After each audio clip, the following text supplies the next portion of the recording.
Alright, so finally ran out of fuel. Let's get up nice and close there.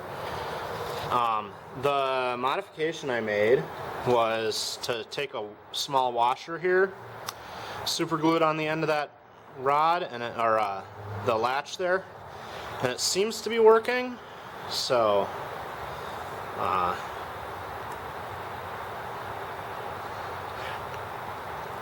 it goes in and holds really nice. Before, when I pushed the latch in there and let the rod go, it would pop the latch out. So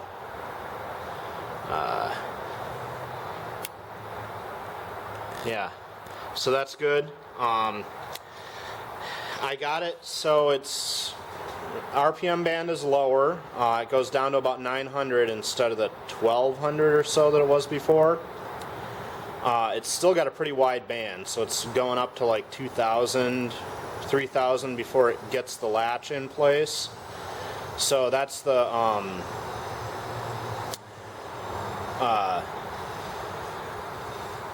governor weights and the governor pin mechanism in there. I don't know if I can find a softer spring for in there, or if I can get the governor to move more smoothly, because it's all brass and I don't know if I can polish it a little bit to get it more smooth in all the mechanisms so it'll run better in and out.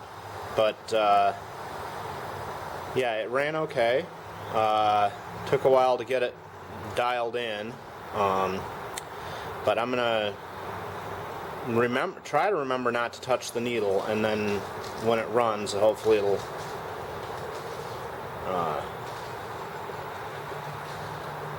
or next time I run it, hopefully it'll be kind of in the right spot again. So we'll see. I think next we'll take it apart and take a look at